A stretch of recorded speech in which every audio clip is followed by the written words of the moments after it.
तो बच्चों जोसा काउंसलिंग में कुछ आपके चेंजमेंट किए गए हैं। पहले जो आपका शेड्यूल आया हुआ था उसमें कुछ चेंजमेंट कर दिए गए हैं। क्या चेंजमेंट किए गए देखते हैं हम लोग। देखिए, जोसा काउंसलिंग का जो आपका शेड्यूल था उसका राउंड वन में जो बच्चों को सीट मिली हुई थी, राउंड वन में जिन बच्चों को सीट मिल गई थी उनका 19 जून को फीस जमा करने का लास्ट डेट था।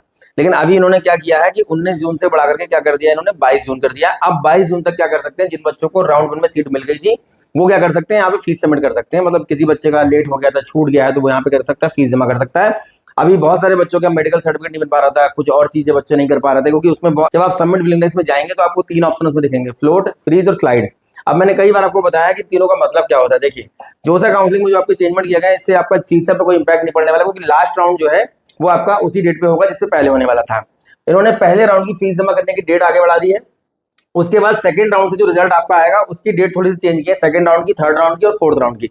बाकी का आपका जो लास्ट वाला राउंड है वो आपका उसी डेट पे आएगा जिस डेट पे पहले आना था, मतलब 16 जुलाई के आसपास शायद वो आने वाला था। अब यहाँ पे देखिए, इन्होंने जो डेट है इन्होंने आगे बढ़ाई है। इसमें क्या करना है, बच्चों को 3 ऑप्शन मिल रहे हैं जोसा काउंसलिंग में। जब बच्चे को सीट मिल जाती है, जैसे बहुत सारे बच्चों को सीट अभी मिल गई होगी, जिनको नहीं मिली है उनको नेक्स्ट राउंड में मिल जाएगी, तो आपको पहला ऑप्शन मिलता है फ्लोट का। अब फ्लोट का मतलब क्या होता है, जो ऑप्शन आपको मिला हुआ है उससे क्या करना है, ऊपर का ऑप्शन अगर आपको चाहिए, मतलब कॉलेज अगर अपग्रेड करना चाहते हैं आप, तो आपको क्या करना है, फ्लोट का ऑप्शन चूज करना पड़ेगा। उसमें आपको फीस जमा करनी पड़ेगी। 30,000 रुपए फीस जो है जनरल के बच्चों के लिए, डब्ल्यूएस के लिए है, ओबीसी के लिए है, और 15,000 रुपए फीस आपकी एससी/एसटी के बच्चों के लिए है। अब यहाँ पे बच्चों से प्रॉब्लम ये आ रही है, जिन बच्चों के पास अभी मार्कशीट नहीं है, बहुत सारे बच्चों के पास मार्कशीट नहीं है, अभी एनआईओएस बोर्ड का रिजल्ट आया है, 75 की अगर मार्कशीट नहीं है तो बच्चे परेशान हो रहे हैं कि हमको सीट मिलेगी क्या, कैंसिल कर दी जाएगी। देखिए, जब आपको मार्कशीट तब सबमिट करनी होगी जब आपको सीट मिल जाएगी फाइनली। तो जिन बच्चों के पास 75 का मार्कशीट नहीं है, परेशान ना हो, किसी भी राउंड में जब आपको सीट मिलेगी फाइनली, जब आप रिपोर्टिंग करेंगे जाकर के, या फिर जब आप वहां पे अपना डॉक्यूमेंट अपलोड करेंगे, तो आप 75 की मार्कशीट वहां पे आपको दिखानी पड़ेगी। तो अगर आपके पास जब भी अलॉटमेंट आपको मिल रहा है तब तक आपकी मार्कशीट अगर आ जाती है, जैसे आपका एनआईओएस का रिजल्ट अभी आया हुआ है, तो जिन बच्चों का एनआईओएस में 75 आ गया, बहुत अच्छी बात, उसको आप लगा सकते हो। इसके अलावा और भी ओपन स्कूलिंग बोर्ड है, राजस्थान है, इसके अलावा सिक्किम है, काफी सारे बच्चे जो है वहां से 12th किए हुए हैं जिनकी मार्कशीट अभी आ गई है। तो अपनी फाइनली जब आपको सीट मिल जाएगी उस टाइम पे क्या करना है, आपको मार्कशीट सबमिट करनी पड़ेगी। उससे पहले आपसे मार्कशीट कोई नहीं मांग रहा है। सीट जो आपको मिल जाएगी उसके बाद अगर आप 75 मार्कशीट नहीं दिखा पाएंगे तो सीट आपकी कैंसिल कर दी जाएगी। इसी प्रकार से आपका दिल्ली में भी कई सारे बच्चों का ऐसा हो गया है कि ओबीसी सर्टिफिकेट नहीं बन पाए थे बच्चे, सीट कैंसिल कर दी गई, क्योंकि आपका दिल्ली की जो सेंट्रलाइज लिस्ट है उसमें आपकी ओबीसी कैटेगरी का नाम होना चाहिए। अगर नाम नहीं है तो फिर ओबीसी में कंसिडर नहीं किए जाएंगे। अब यहाँ प्रॉब्लम ये आ रही है कि जैक दिल्ली में बच्चे ये पूछते हैं तो क्या मैं होम स्टेट कोटे में काउंट नहीं होगा। देखिए, होम स्टेट कोटे का मतलब हो गया 85% और अदर स्टेट कोटे का मतलब हो गया 15%। मान लीजिए किसी जैसे डीटीयू में एग्जाम्पल के लिए 2000 सीट है, तो ये 2000 सीटों में 17 सीटें उनकी हैं जिन्होंने दिल्ली से 12th किया हुआ है, फिर दिल्ली के डोमिसाइल होल्डर हैं, और 300 सीटें उन बच्चों के लिए हुई जो दिल्ली से बाहर से 12th किए हुए हैं। अब बात आती है कि फायदा कैसे मिलेगा। तो ओबीसी में देखिए क्या होता है, 27% का रिजर्वेशन आपको मिलता है, 27%।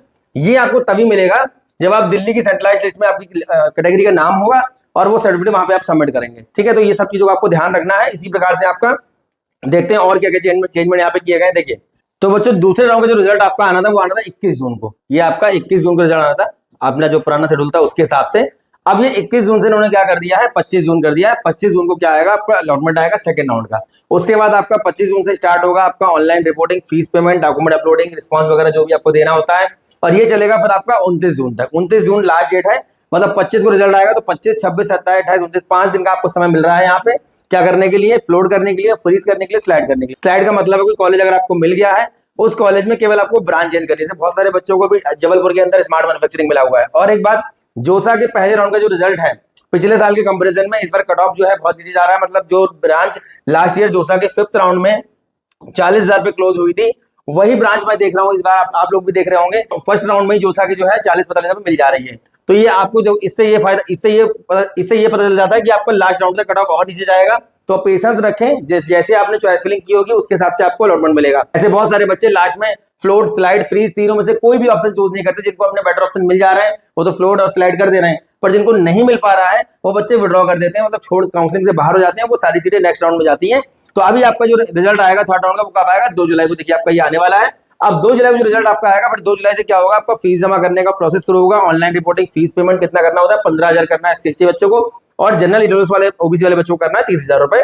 तो ये राउंड 3 का फिर आपका बच्चों चलेगा तो ये चलेगा आपका 2, 3, 4। इसके लिए आपको 3 दिन का समय मिलेगा, 2 तारीख, 3 तारीख और 4 तारीख। 4 तारीख आपका लास्ट डेट है राउंड 3 के लिए फीस जमा करने का। अब उसके बाद बच्चों आपका 4th राउंड आना था, ये आपका आना था पहले 4 जुलाई को। ये आपका 4 जुलाई था चौथे राउंड का।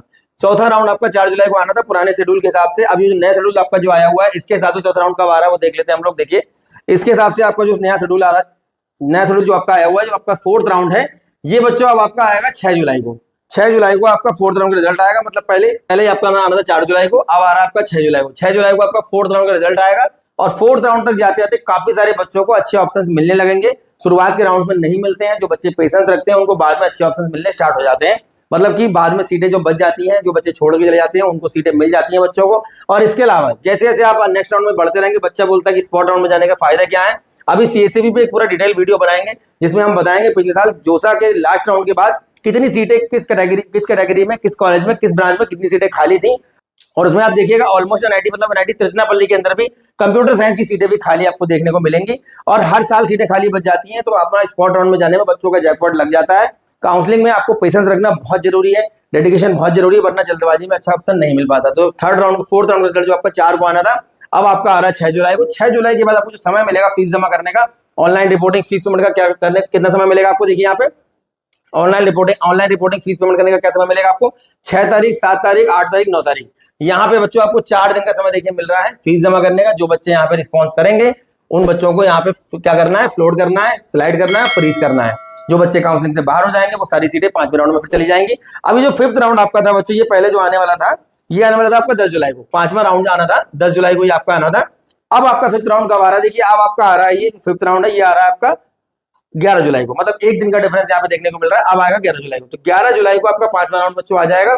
उसके बाद 11, 12, 13, 14 यहाँ पे आपको 4 दिन का समय मिल रहा है फ्लोट करने का, स्लाइड करने का, फ्रीज करने का। और ये 14 तारीख आपका लास्ट डेट है यहाँ पे फीस जमा करने। जो बच्चे 14 तारीख तक आपका फीस जमा नहीं करेंगे या काउंसलिंग से बाहर हो जाएंगे, वो क्या होगा, वो सीटें सारी कहाँ जाएंगी, 6th राउंड में जाएंगे। अब 6th राउंड जो आपका आना था वो पहले भी आपका आ रहा था 16 जुलाई को, और अभी भी जो नया शेड्यूल आया हो उसके हिसाब से भी आपका 16 जुलाई को ही आना है। तो इस हिसाब से देखा जाए तो C7 राउंड में कोई इंपैक्ट देखने को कोई फर्क नहीं पड़ेगा। C7 राउंड आपका एज इट इज जैसे पहले होना था। 16 जुलाई को पहले भी रिजल्ट आ रहा था आपका 6th राउंड का, 16 जुलाई को अभी भी रिजल्ट आ रहा है। तो ये आपका लास्ट राउंड होगा। पिछले साल 5 राउंड हुए थे, साल 2023 तक भी जोसा आपने 6 राउंड करवाता था, उसके बाद 2 C7 राउंड होते थे। इस बार बड़े चेंजमेंट देखने को मिले हैं कि 3rd 4th राउंड तक वेट करना चाहिए मेरे हिसाब से, जैक दिल्ली में भी और आपका जोसा में भी।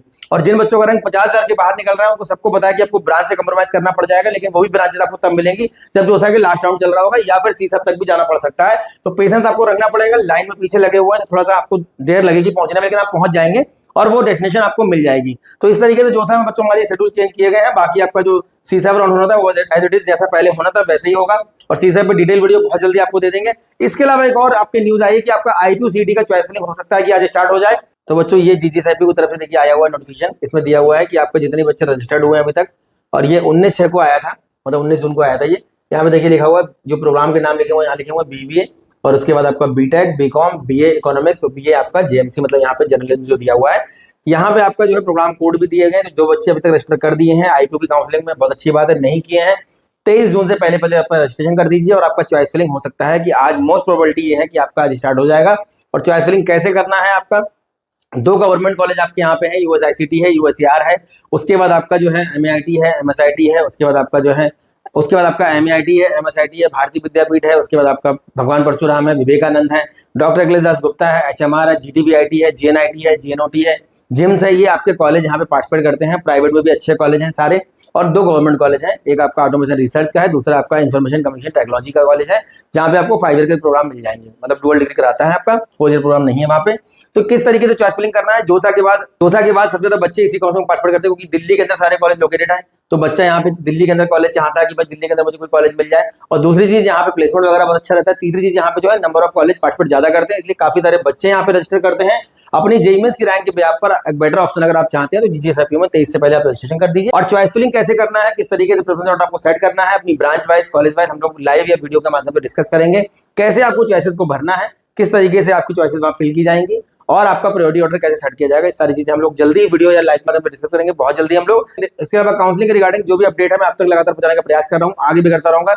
हमारी ईबुक अगर आपने डाउनलोड नहीं किया तो उसको डाउनलोड कर लीजिए। कोई भी काउंसलिंग में आपको दिक्कत आ रही है, चाहे आपका MSCT हुआ, बिटसेट हुआ, SRM हुआ, कॉमेट के हुआ, स्टेट काउंसलिंग आपकी JEE मेंस के जो बिहार पर जो भी आपकी काउंसलिंग हो रही है, जो आपका जैक दिल्ली है, जैक चंडीगढ़, सारी काउंसलिंग का उसमें डेटा आपको मिल जाएगा। सारी काउंसलिंग का उसमें आपको क्या मिल जाएगा, इसमें आपको ओपनिंग क्लोजिंग रैंक मिल जाएगी, काउंसलिंग प्रोसेस मिल जाएगा।